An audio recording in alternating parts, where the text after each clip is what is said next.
The crystalline mountains of Veltari had stood for 10 million years, their peaks reaching towards twin suns that painted the sky in shades of amber and gold.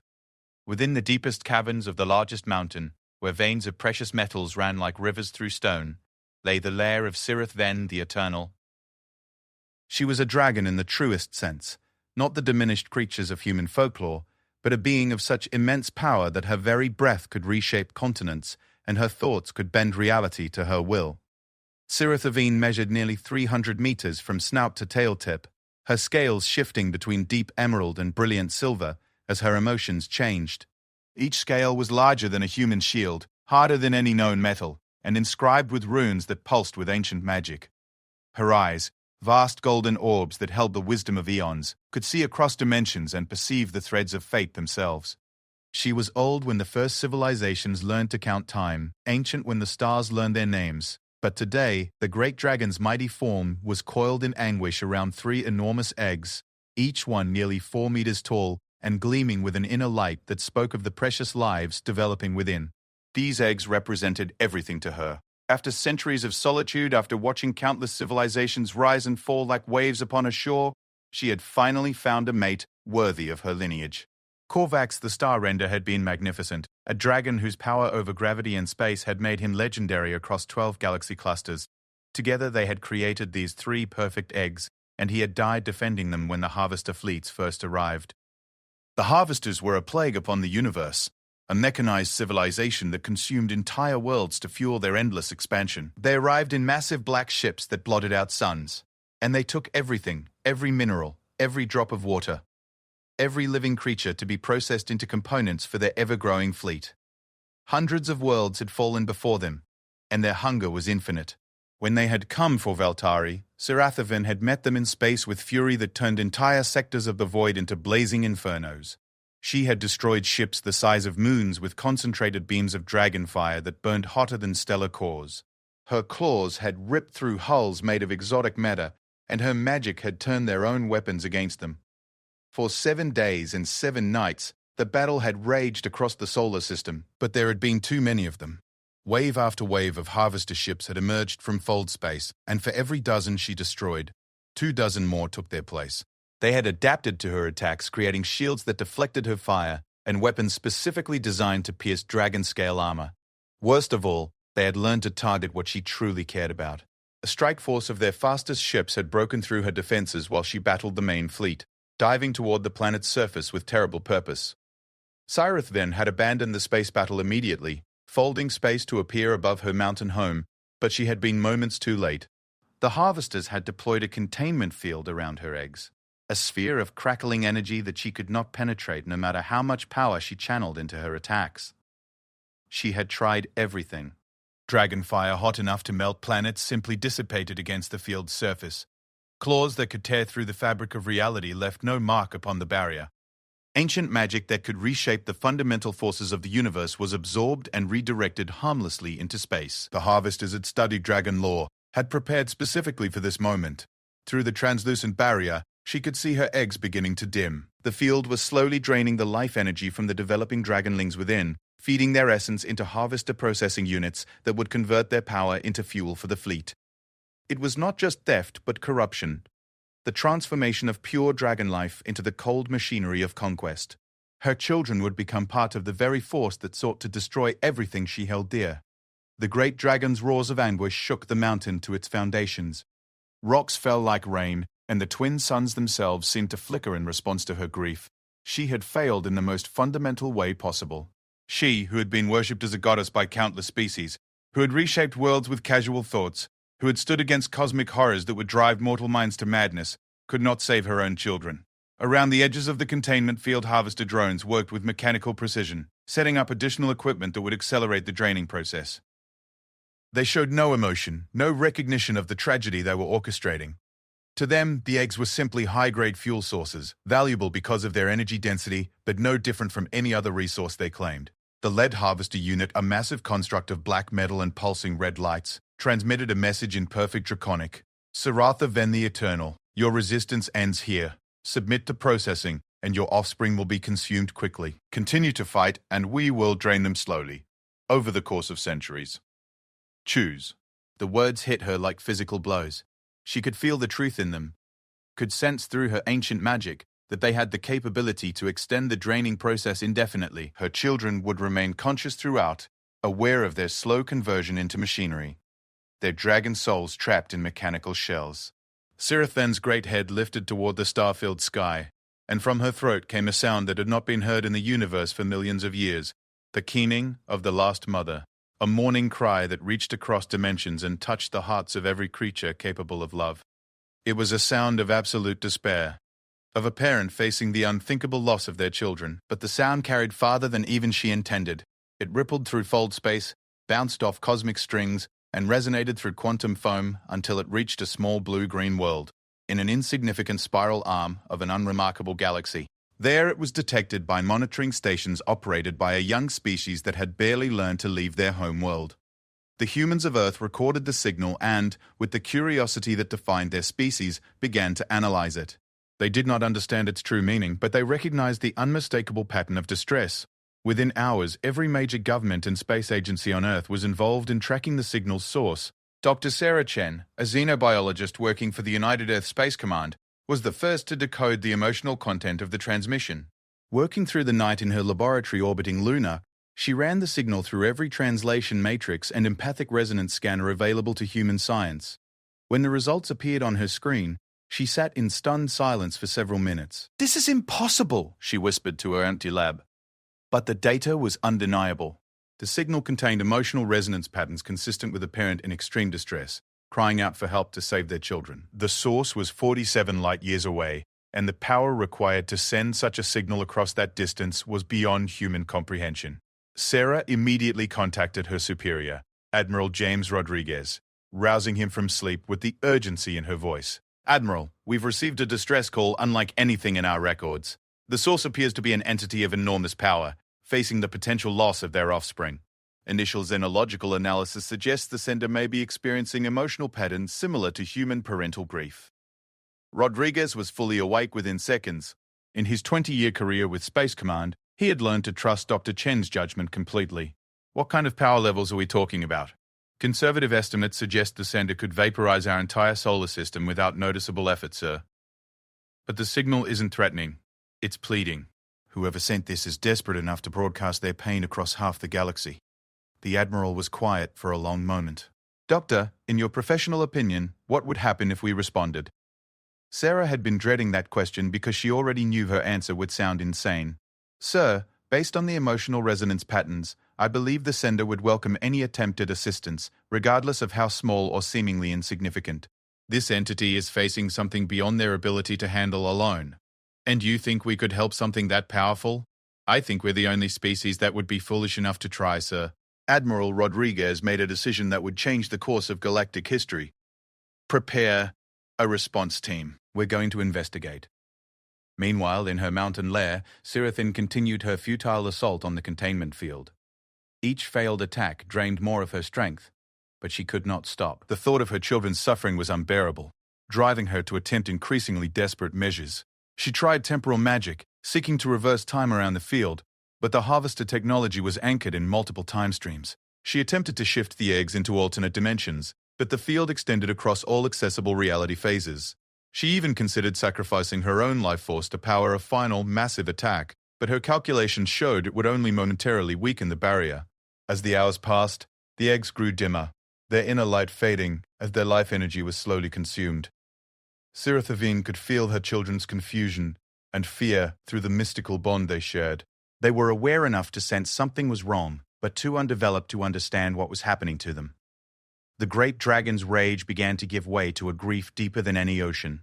She had lived for eons, had seen the birth and death of stars, had witnessed the rise and fall of 1,000 civilizations, but nothing had prepared her for the helplessness of watching her children die while being unable to act. It was then that she noticed something impossible. A tiny ship, no larger than one of her smaller scales, had somehow bypassed the harvester perimeter and was approaching her mountain. It bore no resemblance to any vessel in her vast knowledge of galactic civilizations.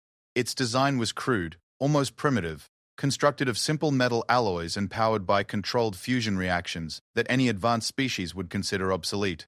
But it flew with a determination that gave her pause. The ship made no attempt at stealth or deception. It simply approached at maximum velocity, broadcasting a message on multiple frequencies.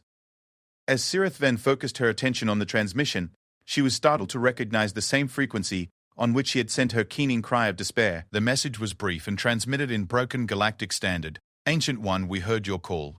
We do not understand your power or your pain, but we understand the love of a parent for their children. We come to help. Sirithan stared at the tiny vessel in amazement. These creatures, whatever they were, had traveled 47 light-years to respond to her distress call. The journey would have taken them weeks even at maximum fold space velocity, and their ship appeared barely capable of such travel. Yet here they were, offering aid to a being who could destroy their entire species with a thought. The harvesters had detected the human ship as well, and several of their smaller units detached from the main force to intercept it.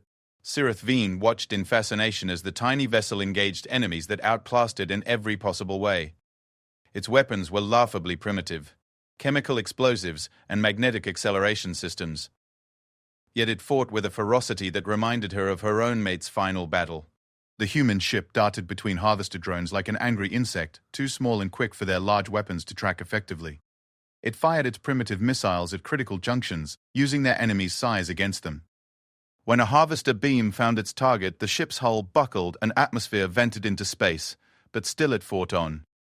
As Sirith Veen watched this impossible display of courage, something stirred within her that had nothing to do with magic or ancient power. It was hope, tiny and fragile, but hope nonetheless. These unknown creatures had heard her pain and responded with immediate action, asking nothing in return. The human ship finally succumbed to concentrated harvester fire, its hull breaching in multiple places as life support failed. But as it died, it transmitted one final message. Ancient One, we brought more than weapons. Check your eggs. Confused, Sirithvan extended her senses toward the containment field and felt something that made her vast heart skip a beat. The barrier was fluctuating, tiny variations in its power matrix that had not been there before. The human ship had not been trying to destroy harvester units. It had been planting something on the containment field itself.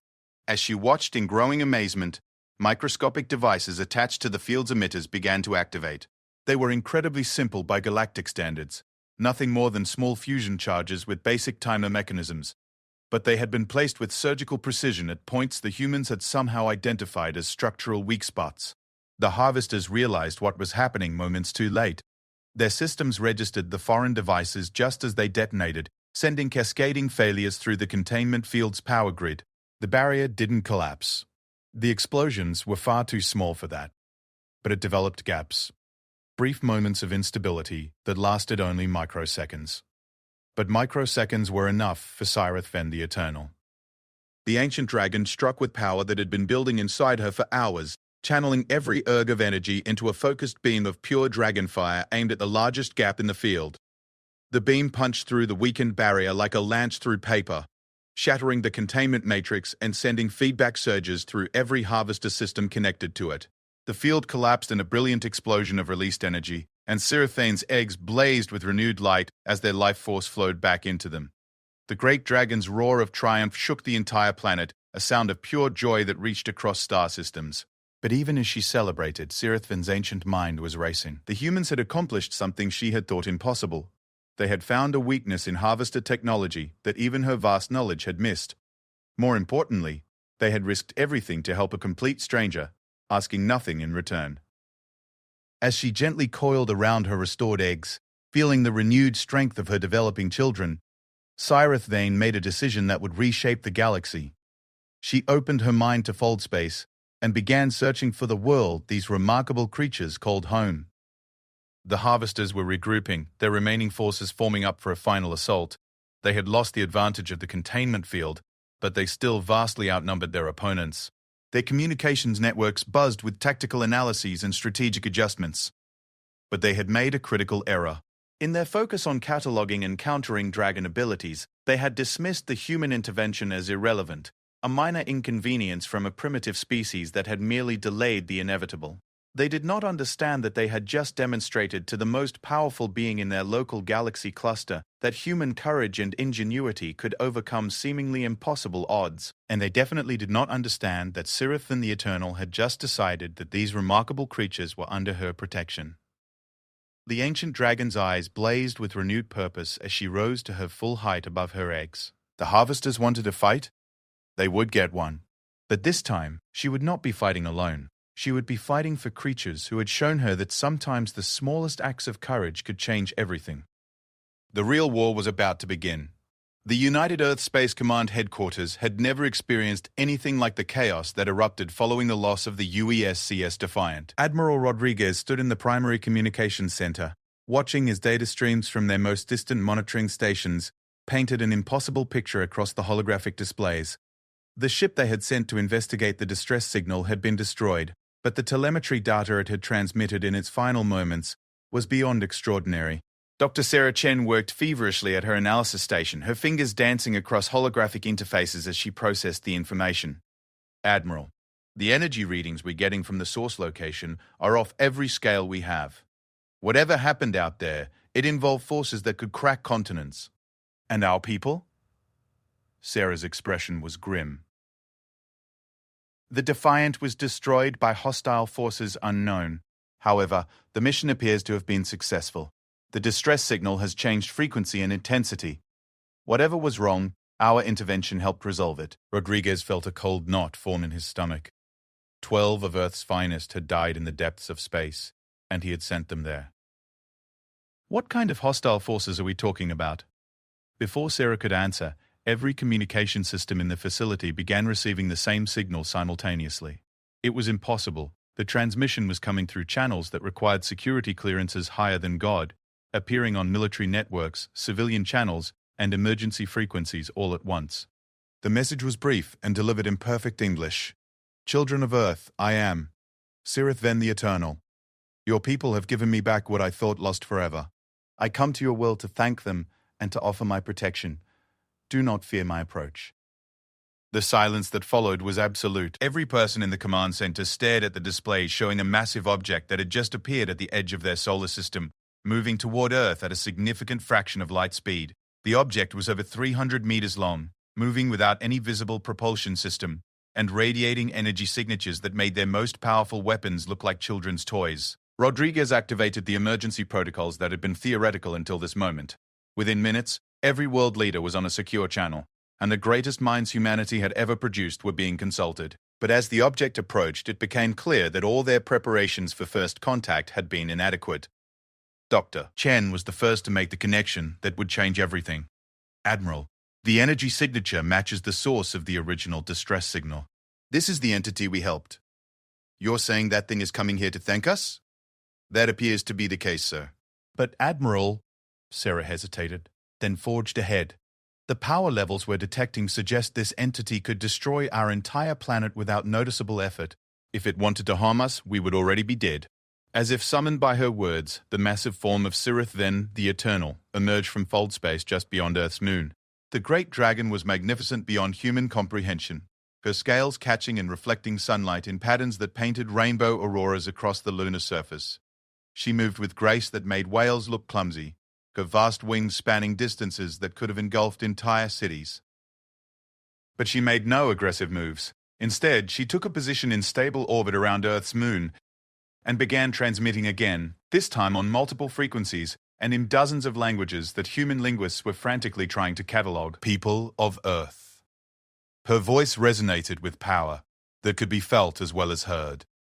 I am Sirith Ven, called the Eternal by some, the Star Mother by others. Your kind has shown me compassion in my darkest hour. 12 of your people died to save my children, asking nothing in return. This is a debt that cannot be repaid, only honored. Dr. Chen found herself speaking into the communication array before she fully realized what she was doing. Sirith Ven the Eternal, this is Dr. Sarah Chen of the United Earth Space Command. We are honored by your presence. Our people acted as they did because we recognized the universal bond between parent and child. No debt exists. The dragon's laughter was like wind chimes made of crystal and starlight. Wise words from a young species. But understand, Dr. Chen, that your people have done something remarkable.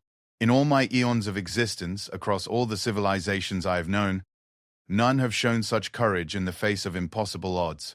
your warriors attacked enemies that outclassed them beyond measure, not for conquest or glory, but to save children they had never seen belonging to a species they did not know. Admiral Rodriguez stepped forward to the communication station.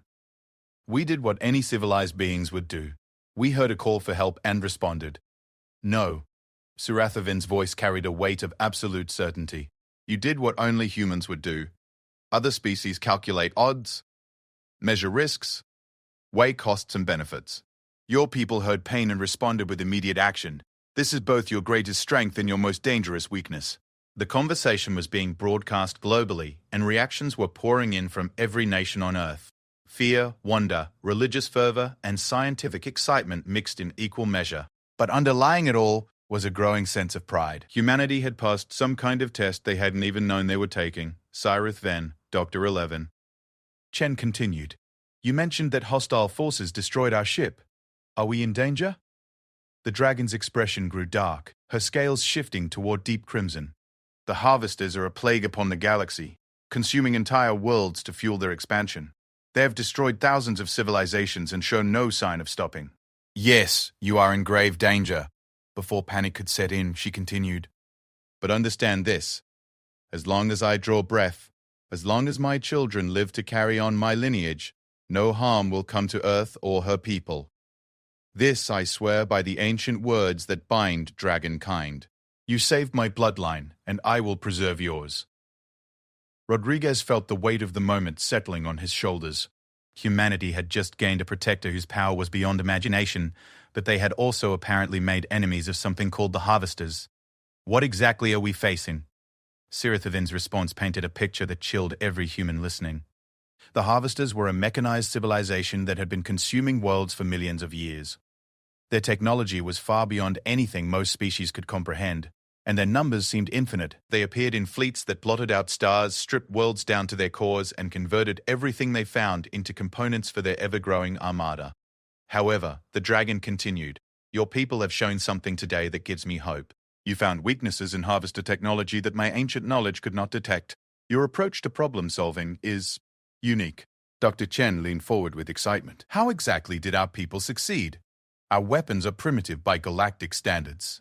Your weapons were irrelevant. Your people succeeded because they thought like humans. The Harvesters designed their technology to counter known threats, dragon fire, exotic matter weapons, reality warping abilities.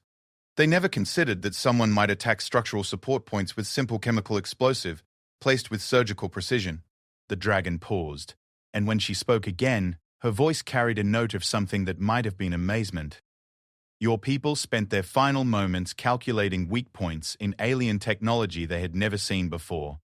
Using principles they had developed for entirely different purposes, they turned architectural engineering and demolitions expertise into weapons capable of defeating forces that have conquered galaxies. Around the world, humans were beginning to understand what they had accomplished. The crew of the Defiant had not just saved alien children, they had proven that human ingenuity could overcome overwhelming technological superiority. There is more, Sarath then continued. The Harvesters have been monitoring your transmissions since your ship arrived in my system. They now consider humanity a potential threat to be eliminated. A fleet has already been assembled. The silence that greeted this announcement was deafening. Admiral Rodriguez found his voice first. How long do we have? At their standard travel speed, approximately 6 of your months. However, I do not intend to wait for them to arrive. Before anyone could ask what she meant, Sirathavine demonstrated why she was called the Eternal. Her form began to glow with power that painted aurora patterns across Earth's atmosphere, and her voice took on harmonics that seemed to resonate in the quantum foam of space itself. I call upon the ancient compacts, the bonds forged in the first days when dragonkind shaped the cosmos. Let those who have honor hear my words and know that humanity stands under the protection of Sirith Vin the Eternal. The message that went out from Earth in that moment traveled faster than light, faster than fold space, carried by forces that predated most of the galaxy's current civilizations. It reached every dragon in existence, wherever they might be hiding in the vast cosmos, and told them that a new species had earned the ancient protection. Dr. Chen watched the energy readings spike beyond anything their instruments could properly measure. Cyrith Ven, what have you done? I have announced that Earth is under dragon protection, young one. This means that any attack upon your world will be met with the full fury of my kind. How many of your kind are there? Seraphines' answer sent chills through every human listening. Not enough to face the harvesters in direct confrontation. Perhaps 24 of us remain in this galaxy cluster, and we are ancient beings who prefer isolation to warfare. But that is precisely why your people are so valuable. Admiral Rodriguez was beginning to understand the implications. You're saying we can do things you can't. Precisely. You think in ways that my people have forgotten if we ever knew them at all. You see solutions where we see only problems. Most importantly, you act without calculating whether victory is certain. Over the following hours, a partnership began to form that would reshape galactic politics. Seraphine shared basic knowledge of harvester capabilities and technology, while human scientists and military experts began developing strategies that combined dragon power with human cunning. The plan that emerged was audacious beyond belief. Rather than wait for the harvesters to attack Earth, humanity would strike first. But not at the incoming fleet. That would be suicide. Instead, they would target something much more valuable: the harvester production facilities that created their endless fleets. It has never been attempted, Sirith Van admitted when the proposal was presented to her. The shipyards are protected by defenses that could stop armadas. No force has ever penetrated their core systems. Doctor. Chen smiled with the same expression her ancestors had worn when they decided to climb impossible mountains and cross uncrossable oceans. With respect, Ancient One, no force has ever included humans. The dragon's laughter this time carried notes of anticipation. Indeed. Very well, children of Earth. Let us teach the galaxy that there are still surprises to be found among the stars. As Seraphine began sharing detailed intelligence about harvester operations, human military planners worked around the clock to develop tactics that could turn humanity's weaknesses into strengths. If the enemy expected overwhelming force, they would receive surgical strikes. If they planned for conventional warfare, humans would give them something entirely different. The most brilliant minds on Earth collaborated on projects that combined cutting-edge human technology with ancient dragon knowledge. Fusion bombs were redesigned to disrupt exotic matter containment fields. Computer viruses were modified to attack quantum processing matrices. Human creativity was unleashed on problems that had stymied civilizations far older and more advanced. But perhaps the most important development was happening in the hearts and minds of humanity itself. The knowledge that they were not alone in the universe, that they had made both a powerful ally and implacable enemies, was transforming human civilization in ways no one had anticipated. Unity began to emerge from diversity, as nations that had been enemies for generations found common cause against the greater threat. Resources that had been devoted to petty conflicts were redirected toward the defense of Earth. Most importantly, humanity began to see itself not as a collection of competing tribes, but as a single species with a shared destiny among the stars. Doctor. Chen stood on the observation deck of Lunar Station, watching as Sirithven's massive form moved gracefully through space around Earth's moon. The dragon had taken to patrolling the solar system, her mere presence serving as a deterrent to any potential scouts the harvesters might send. Incredible, she murmured to Admiral Rodriguez, who had joined her to review the latest tactical reports. 6 months ago, our biggest concern was whether the Mars colony would be self-sufficient. Now we're planning to assault alien shipyards that have existed for millions of years. Rodriguez nodded, but his expression was thoughtful. What worries me is that we're changing, Sarah. Humanity is becoming something different than what it was. Are we still the same species that sent the Defiant to help a stranger? Before she could answer, Sirithven's voice reached them through the communication arrays. Doctor? Chen, Admiral Rodriguez. I have troubling news. My scouts report that the harvester fleet approaching your system is larger than anticipated. They are bringing enough force to sterilize every planet in your solar system. The two humans exchanged glances, and Sarah found herself smiling. Then I suppose we'll have to make sure our preemptive strike succeeds. You still intend to proceed, knowing the odds? Admiral Rodriguez answered before Sarah could speak. Ancient One, I think you're beginning to understand humanity's most fundamental characteristic. The worse the odds, the more determined we become. Sirithven's approval resonated through the communication link. Then let us begin preparing for war, my young friends. The galaxy is about to learn that dragons are not the only creatures capable of achieving the impossible. As Earth's governments formally declared their intention to join the conflict against the harvesters, recruitment centers around the world found themselves overwhelmed with volunteers. Humanity had found its purpose among the stars, and nothing would ever be the same again. The countdown to humanity's first interstellar war had begun. and in the depths of space, ancient powers began to take notice of the small blue world that had dared to stand against the darkness. The transformation of human civilization happened with a speed that would have been impossible under normal circumstances. But these were far from normal times. Within 3 months of first contact with Seraphim, every major industrial center on Earth had been converted to support humanity's first interstellar war effort. Factories that once produced consumer goods now manufactured exotic components designed to interface with Dragon technology. Universities became training centers for warriors who would fight battles beyond the comprehension of previous generations. Colonel Marcus Hayes stood in the briefing room of the newly constructed Joint Species Command Center, located in the crater where Geneva had once been. The city had been voluntarily evacuated and rebuilt underground to make room for the massive facility that now served as the coordination point between human military forces and their Dragon allies. The chamber itself was a marvel of engineering, designed to accommodate beings ranging from human size to Seraphim's massive form. The holographic display in the center of the room showed a three-dimensional map of the Harvester shipyards located in what humans had designated as Target System Omega-7.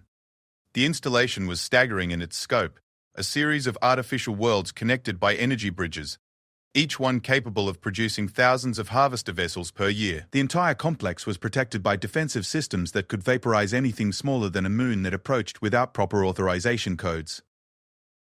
The intelligence Seraphim has provided shows that the shipyards have never been successfully attacked. Colonel Hayes explained to the assembled team of humans and the massive dragon who observed from her specially constructed platform. Every civilization that has attempted it has been annihilated before getting within weapons range.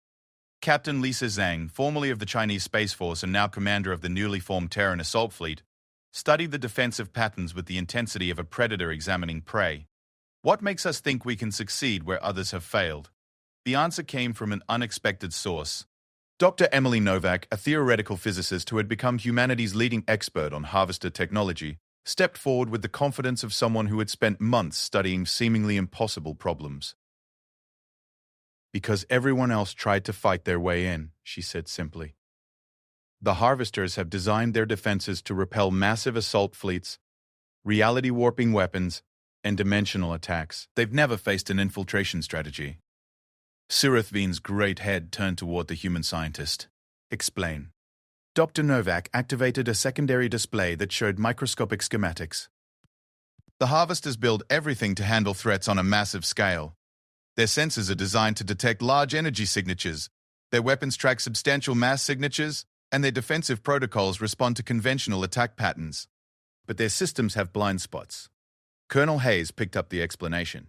We're not going to attack the shipyards. We're going to sneak inside them. The plan that had emerged from months of collaborative work between human strategists and ancient dragon knowledge was audacious in its simplicity. Rather than attempting to fight through the defensive perimeter, small teams of humans would be inserted directly into the shipyard complexes using a combination of harvester technology and human stealth techniques. The insertion method is the key, Captain Zhang explained, highlighting sections of the tactical display. Seraphim will create temporal distortions at specific points around the complex, moments where space-time becomes unstable. During these distortions, our teams will use modified harvester transport pods to slip through the defensive grid undetected. It was Dr. Chen, now serving as the chief science officer for the joint operation, who had discovered the critical vulnerability. Harvester security is designed around the assumption that any infiltrators would need to maintain life support and energy signatures compatible with biological life. But our teams will be using technology that mimics harvester signatures exactly. The transport pods were perhaps humanity's greatest achievement in the brief period since contact with Seraphim. Working with materials provided by the Dragon and reverse-engineered harvester technology recovered from the battle at Veltari, human engineers had created vessels that were indistinguishable from standard harvester maintenance drones to their own sensors. But the real innovation was in the human modifications.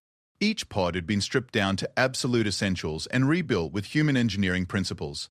Where harvester technology relied on brute force and overwhelming capability, human design focused on efficiency and adaptability. The teams will have exactly 18 minutes once inside, Colonel Hayes continued. That's the window between routine security sweeps. 18 minutes to penetrate the most heavily defended facilities in known space, plant fusion charges at critical structural points, and extract before the entire complex goes critical. Seraphim's expression showed something that might have been concern. The risks are enormous. If even one team is detected before the charges are placed, the entire operation fails. Worse, the harvesters will learn of our capabilities and adapt their defenses accordingly. Captain Zhang smiled with the same expression her ancestors had worn when they decided to sail across unknown oceans in wooden ships. Ancient One, the biggest risk is not trying at all. The harvester fleet heading for Earth is already larger than anything that has ever threatened our solar system. If we don't stop them at the source, Earth falls regardless. The human team selected for the mission represented the finest warriors and specialists their species could produce. Each member had undergone months of training that combined traditional military skills with techniques designed specifically for operating in hostile alien environments. They had learned to think like harvesters, to move like their drones, and to strike with precision that would make the enemy's own efficiency seem clumsy by comparison. Lieutenant Commander Sarah Voss had been chosen to lead the primary assault team, a selection that spoke to both her tactical brilliance and her ability to inspire others under impossible circumstances. She had served with distinction in Earth's space forces before the harvester threat emerged, but the months of training with Dragon allies had transformed her into something that previous human military doctrine could not have imagined. The key to success, she explained to her team during their final briefing, is remembering that we're not trying to fight the harvesters. We're trying to outthink them. Every move we make has to be something they wouldn't anticipate from their own forces. The team members nodded with understanding that came from months of intensive preparation. They had studied harvester tactical doctrine until they could predict enemy responses with mathematical precision. More importantly, they had learned to identify the blind spots in mechanical thinking, the places where intuition and creativity could overcome superior technology. Sergeant First Class David Kim, the team's demolitions expert, had perhaps the most critical role in the entire operation. His responsibility was to place the fusion charges at exactly the right points to cause cascading failures throughout the shipyard complex. The calculations required were staggering, involving exotic matter physics and quantum engineering that had taken human science centuries to understand even with Dragon assistance. The beautiful thing about mechanical civilizations, Kim explained to his nervous teammates, is that they build everything according to rigid specifications. Once you understand the specifications, you can predict exactly how the whole system will fail. The charges themselves were marvels of human engineering, each one no larger than a human fist but containing enough exotic matter to crack a small moon. They had been designed to disrupt the quantum foundations that held the artificial worlds together, creating chain reactions that would tear the entire complex apart from within. As the departure date approached, Cyrus Vin made a decision that surprised even the humans who had come to know her well. The ancient dragon announced that she would personally transport the assault teams to the target system using her ability to manipulate space-time to reduce the journey from weeks to hours. "I will not ask others to risk everything while I remain in safety," she declared. "My children are safe because of human courage. I will ensure that human children remain safe through dragon power." The launch ceremony took place in the shadow of the lunar shipyards where Earth's new fleet was being constructed. Representatives from every nation on Earth attended, along with Dragon allies who had answered Serafin's call for aid. It was humanity's first moment on the galactic stage, and the speech delivered by Admiral Rodriguez reflected the magnitude of the moment. "We go to war not as conquerors but as defenders. We fight not for territory or resources, but for the right of free peoples everywhere to determine their own destiny. Today, humanity takes its place among the stars, and we do so with honor." The journey to the target system was unlike anything the human teams had experienced. Sirathavan's method of travel involved temporarily merging their consciousness with her own, allowing them to perceive reality from the perspective of a being who existed partially outside normal space-time. The experience was transformative, giving the humans insights into the nature of reality that would have taken their species centuries to discover through conventional research. When they arrived at the harvester shipyards, the assault teams found themselves looking at installations that defied comprehension. The artificial worlds were the size of Earth's moon, their surfaces covered with manufacturing facilities that operated with mechanical precision. Ships in various stages of construction hung in space between the worlds, connected to automated construction systems by streams of exotic matter. "Holy hell," whispered Lieutenant Torres, the team's electronics warfare specialist. "There must be 10,000 ships under construction down there." Captain Zhang's voice was steady despite the magnitude of what they faced. "Which is exactly why we have to succeed. All teams prepare for insertion. Remember, once we're inside, we're on our own until extraction. The insertion process was a masterpiece of coordination between human planning and dragon power. Sirith then created precisely timed temporal distortions at 7 different points around the shipyard complex, each one lasting exactly 3.7 seconds, and providing a window through which the modified transport pods could slip past the defensive grid. The pods themselves flew with mechanical precision, their courses calculated to intersect with routine maintenance traffic at exactly the right moments. To harvester sensors, they appeared to be standard drones performing scheduled inspections. Only the most sophisticated analysis would have revealed that their cargo consisted of humans armed with weapons specifically designed to exploit harvester vulnerabilities. Lieutenant Commander Voss felt her heart racing as her pod approached the primary construction facility. Through the vessel's sensors, she could see the massive structure growing larger, its surface covered with geometric patterns that hurt to look at directly. The architecture was purely functional, designed by minds that valued efficiency above all else.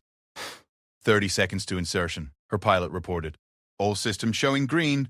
Target facility is accepting our approach vector as scheduled maintenance traffic. The pod docked with a soft hiss of equalizing pressure, and the assault team found themselves inside a harvester facility for the first time in human history. The corridors were vast and sterile, lit by energy fields that cast no shadows. The air itself felt wrong, charged with exotic particles that made their skin tingle. "Move fast, move quiet," Voss whispered into her communicator. "We've got 17 minutes and 40 seconds until the next security sweep." The team spread out according to their rehearsed plan, each member heading toward predetermined targets throughout the facility. Their movements were precise and economical, every step calculated to avoid the sensor grids they had mapped during months of planning. Sergeant Kim reached his first target in less than 3 minutes. A primary structural support junction that connected the facility to the main power grid. The fusion charge he planted was no larger than a coffee cup, but it had been designed to destabilize the exotic matter bonds that held the entire section together. As he worked, Kim marveled at the alien engineering around him. Every surface was covered with symbols and patterns that conveyed information in ways human minds could barely comprehend. The harvesters built with a perfection that was almost artistic, if art could be defined purely in terms of mathematical precision. "First charge placed," he reported. Moving to Target 2. Throughout the complex, similar scenes were playing out as human teams infiltrated the most secure facilities in harvester space. They moved like ghosts through corridors designed by mechanical minds, planting charges that would soon turn the enemy's greatest strength against them. But they were not the only ones moving through the shipyards that day. In the deepest levels of the primary facility, something ancient stirred in response to their presence. The harvesters had built their empire on the foundation of conquered civilizations, and not all of their victims had died quietly. Deep in the core of the artificial world, preserved in stasis fields that had kept them alive for millions of years, the last survivors of the first civilization the harvesters had conquered began to wake. They had been waiting for this moment, planning for the day when someone would finally breach the defenses that had seemed impregnable. And when the human charges detonated in perfect synchronization 18 minutes later, they would discover that their audacious plan had accomplished something even more significant than destroying the harvester shipyards. They had awakened allies who had been preparing for this war since before Earth's sun had formed. The galaxy was about to change in ways that neither human nor harvester could have predicted.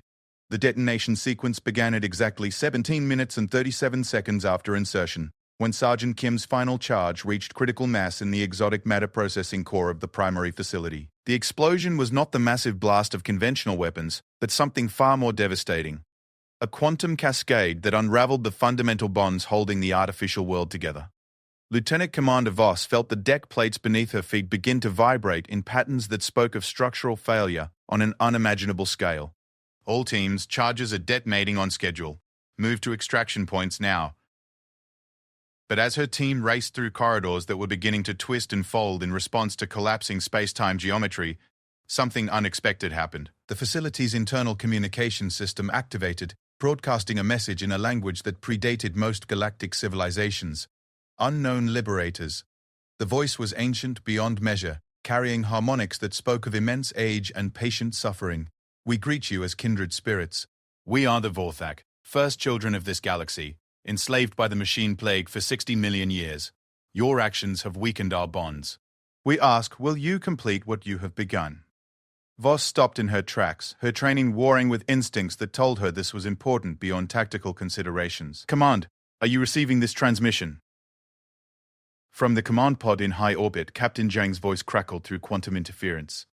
"We're recording everything, Sarah, but you need to get out of there now. The entire complex is coming apart.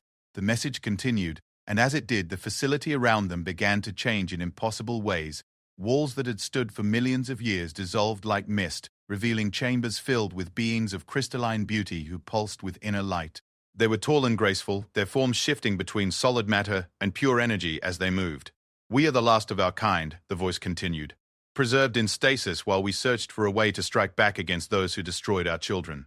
You fight as we once fought, small ones, with courage that transcends logic, with hope that defies mathematics."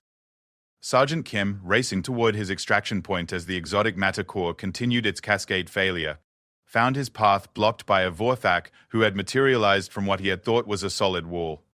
The ancient being's form stabilized as it focused on him, and Kim found himself looking into eyes that held the weight of geological time.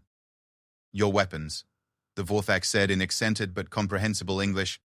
"They are crude by the standards of this galaxy, but they carry something our sophisticated armaments lacked. They carry the will to sacrifice everything for strangers." "Look, I appreciate the philosophy lesson," Kim replied, checking his chronometer and seeing that they had less than 3 minutes before the facility's destruction reached critical mass. "But we really need to go. This whole place is about to become a very large explosion."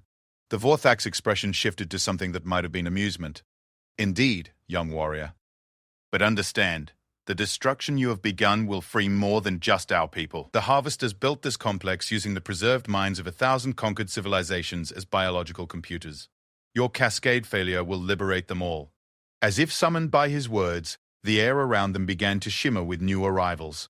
Beings of every conceivable form began materializing as the Harvester containment systems failed throughout the complex. Some were humanoid, others defied description, but all of them carried the unmistakable aura of those who had endured unimaginable suffering and emerged with their spirits intact. "The builders of the crystal spires," the Vorthak explained, as creatures of living metal arose from the deck plates. "The storm riders of the void reaches," he continued as energy beings began coalescing from the facility's power grid. "The children of the deep earth, who shaped planets with thought alone." Lieutenant Commander Voss realized she was witnessing something that would reshape galactic history. How many civilizations did they capture? In this complex alone, 1,700, and 4 species, each one preserved at the moment of their homeworld's destruction. "We had been conscious throughout our captivity, forced to calculate the destruction of everything we loved." The facility shook as another cascade failure reached its critical point, and warning signals began echoing through the structure in a dozen different alien languages. But instead of panic, Voss saw something incredible happening around her. The liberated beings were not fleeing. They were working together with mechanical precision to extract data from Harvester systems before the complex was destroyed. "Tactical intelligence," explained a creature that looked like a walking tree made of diamond. "We have spent millions of years studying our captors from within their own systems. We know their weaknesses, their manufacturing specifications, their strategic doctrine, and most importantly, the locations of every installation they have built." Captain Zhang's voice cut through the chaos from orbit. "Sarah, whatever's happening down there, you need to get out now. The quantum cascade is accelerating beyond our projections." But the Vorthak placed a crystalline hand on Voss's shoulder, and suddenly she understood that extraction was no longer their most pressing concern. "Your ships cannot carry us all, young one. But we do not need rescue. We need partnership." Around them, the liberated civilizations were conducting what could only be described as the greatest intelligence operation in galactic history. Millions of years of accumulated data about Harvester operations was being downloaded, copied, and transmitted to destinations throughout the galaxy. More importantly, the prisoners had used their captivity to develop weapons and strategies specifically designed to exploit every flaw in their captors' systems. "This is why your mission succeeded where others failed," the Vorthak continued. "We have been subtly weakening the complex from within for 60 million years, waiting for someone with the courage to strike the final blow. Your fusion charges merely triggered what we had already prepared." The revelation was staggering. Humanity had not just stumbled onto a brilliant strategy. They had been guided by minds that had been planning this moment since before human ancestors had learned to use tools. Sergeant Kim finished placing his final charge and turned to find himself surrounded by beings that represented the accumulated knowledge of hundreds of civilizations. "So what happens now?" The answer came from multiple voices speaking in unison, a choir of the enslaved who had finally found their freedom. "Now, young warriors, We teach the galaxy that the harvesters made a critical error. They preserved us to use our knowledge, but they never understood that knowledge includes the wisdom to wait for the right moment. As the facility continued its spectacular destruction around them, the liberated beings began demonstrating capabilities that had been hidden for geological ages. Walls of force sprang up to protect the humans from the cascade failures, while transportation fields lifted them toward escape routes that existed in dimensions the harvesters had never learned to monitor. "Your extraction pods are too slow," explained a being that appeared to be made of controlled lightning. "We will accelerate your departure using methods the machine minds cannot detect." Lieutenant Commander Voss found herself and her team transported through space-time in ways that made Sirith Vane's fold space travel seem primitive by comparison. They emerged in the command pod to find Captain Zhang, staring at sensor readings that defied every known law of physics. "Sarah, what the hell happened down there? The entire complex is coming apart, but we're reading energy signatures that suggest controlled demolition rather than cascade failure." Before Voss could explain, the communication arrays began receiving transmissions from across the galaxy. The liberation of the Harvester shipyard had triggered a coordinated awakening, as preserved members of conquered civilizations activated sleeper protocols that had been dormant for millions of years. Sirithvan's great form appeared on the main viewer, her scales bright with excitement that bordered on wonder. "Young humans, do you understand what you have accomplished? The signals we are receiving indicate that resistance cells are activating throughout Harvester space. You have not just destroyed a shipyard, you have ignited a galactic rebellion." Dr. Chen, monitoring the situation from Earth, transmitted an analysis that sent chills through everyone listening. "The data we're receiving suggests that the harvesters never fully exterminated the species they conquered. They preserved representative populations for use as biological computers, but those populations retained their consciousness and their desire for freedom." The Vorthak, now speaking directly to the human command structure, provided details that transformed their understanding of the galactic situation. The harvesters control approximately 47% of this galaxy, but their control is based on the assumption that conquered populations have been eliminated. In reality, over 600 civilizations remain in various forms of captivity, waiting for the opportunity to strike back.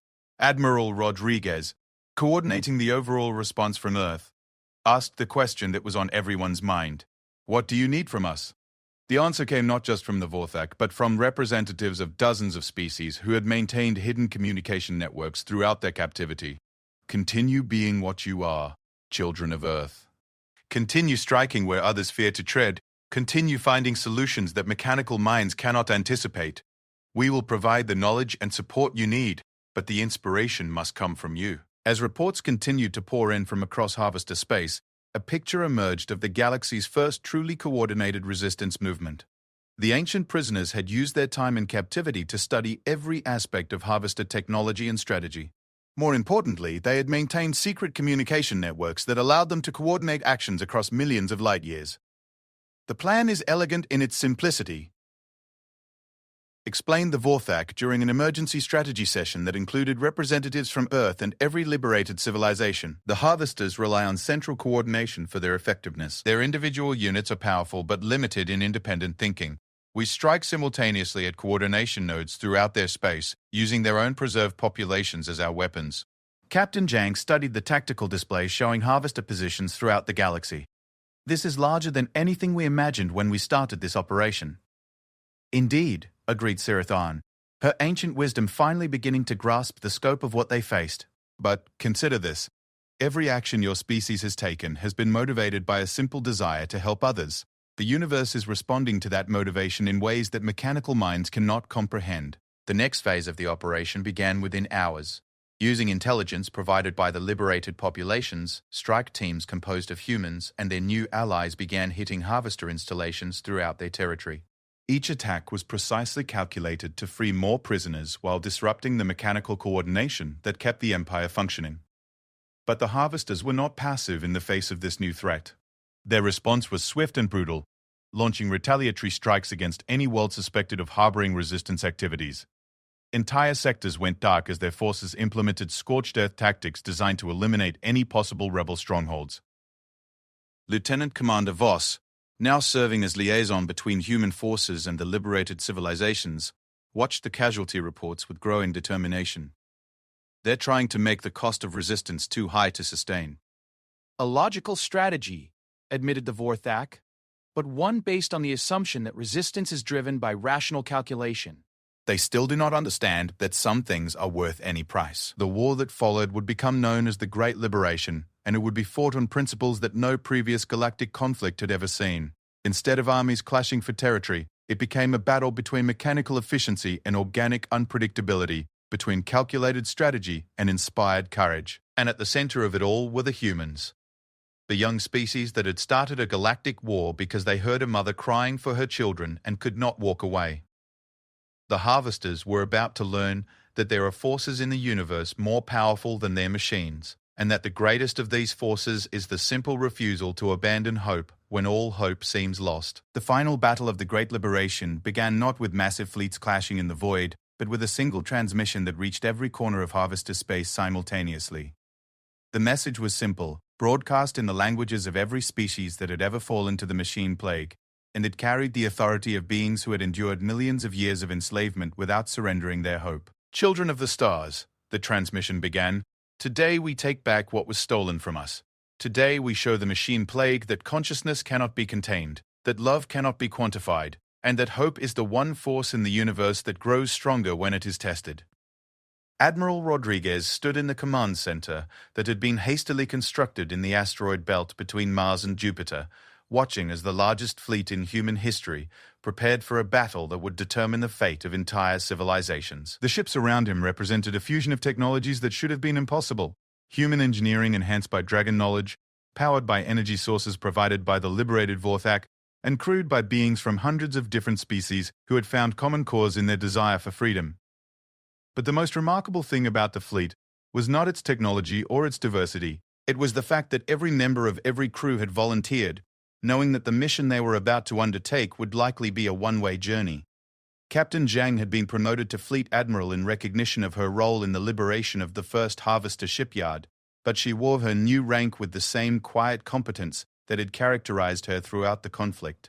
All ships report ready, Admiral. We have confirmation that resistance cells throughout Harvester space are in position to begin simultaneous strikes. The strategy they were about to implement had been developed through months of collaboration between human military planners and the accumulated wisdom of 600 conquered civilizations. It was audacious beyond belief, a coordinated attack on every major harvester installation in the galaxy, timed to occur within a single hour to prevent the enemy from adapting their defenses. Dr. Sarah Chen, now serving as the Chief Science Coordinator for the Liberation Fleet, monitored the quantum communication networks that connected their forces to allies scattered across millions of light years. The precision required is incredible. We're coordinating actions across distances that light takes years to cross, and everything has to happen simultaneously. The secret lay in the ancient communication techniques developed by the Vorthak during their captivity. They had learned to manipulate quantum entanglement on a scale that allowed instantaneous coordination across galactic distances, but the energy requirements were staggering. The entire operation would drain power reserves that had been accumulating for millions of years. Sirathavine, now leading a coalition of 17 dragons who had answered her call for aid, provided the final element that made the strategy possible. We will anchor the quantum fields, she announced to the assembled fleet. Our connection to the fundamental forces of reality will stabilize the communication networks during the critical phase. Lieutenant Commander Sarah Voss, who had become humanity's most experienced expert in harvester infiltration techniques, reviewed the final mission parameters with her strike team.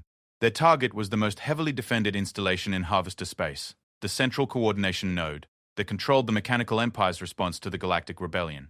Remember, she told her team as they prepared to board their stealth transport, this isn't just about winning a battle. Every freed prisoner, every liberated world, every restored civilization is counting on us to succeed. The harvesters have had millions of years to perfect their systems, but they've never faced anything like coordinated resistance on this scale. The transport vessel that carried her team was itself a marvel of cooperative engineering.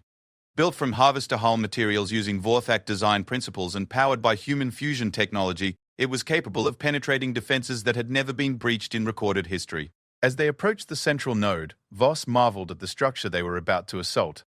It was not a planet or a space station, but something that defied easy classification. A sphere of crystallized space-time that existed partially outside normal reality, the node controlled the quantum communication networks that allowed the harvesters to coordinate their empire across galactic distances. Sensors show defensive systems that could vaporize a star, reported Sergeant Kim, whose expertise in alien demolitions had made him invaluable throughout the campaign. But the intelligence from our liberated allies suggests there's a way in. The infiltration route had been provided by a Vorfak, who had been part of the node's construction crew 60 million years earlier. The ancient being had memorized every detail of the installation's structure during the brief period before his people were enslaved, waiting for the day when that knowledge could be used to strike back. As their transport slipped through dimensional barriers that the harvesters had never imagined could be penetrated, Voss received reports from strike teams throughout the galaxy. The simultaneous assault was proceeding exactly as planned, with resistance cells emerging from hiding to attack harvester installations on thousands of worlds. Phase 1 complete in Sector 447. Came a transmission from Admiral Zhang's Coordination Center.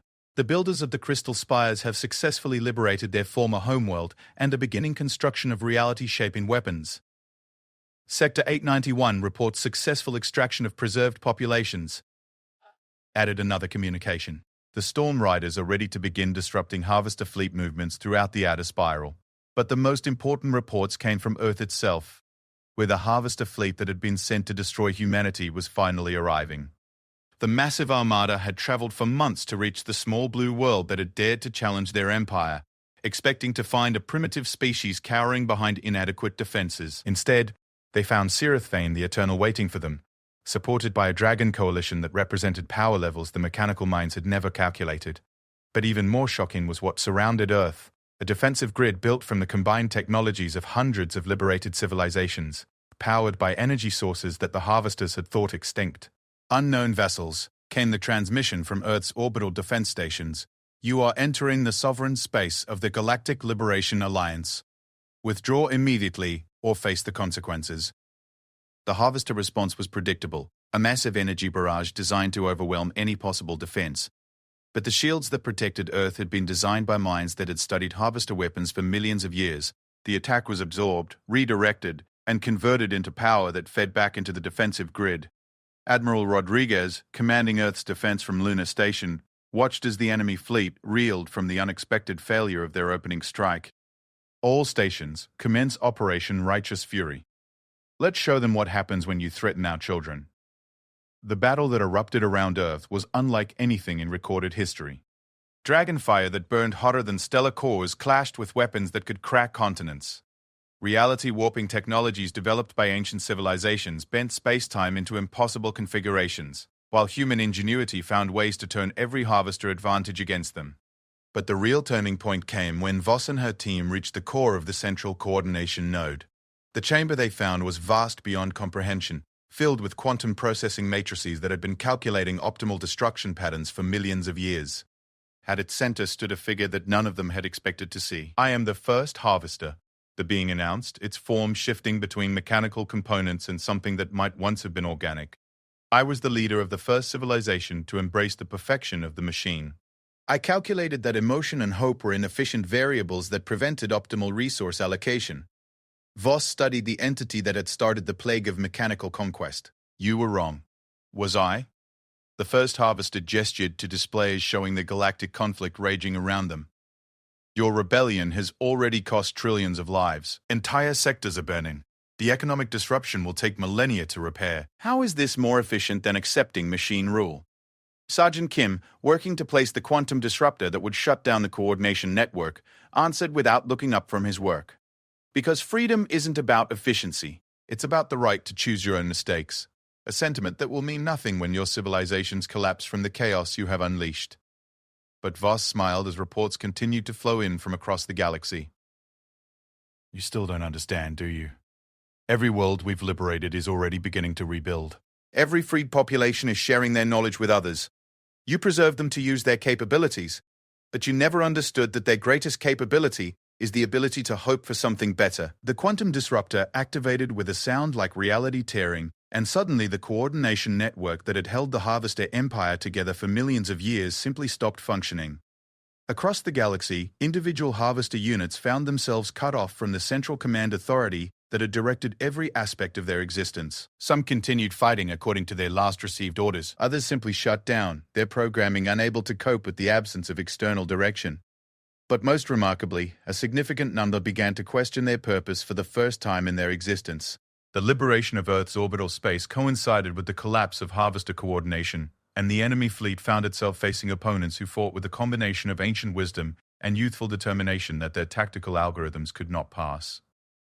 One by one, harvester ships began surrendering, their crews overwhelmed by the realization that their empire of logic had been built on a fundamental misconception. Dr. Chen, monitoring the quantum communication networks from her station, transmitted the moment that changed everything.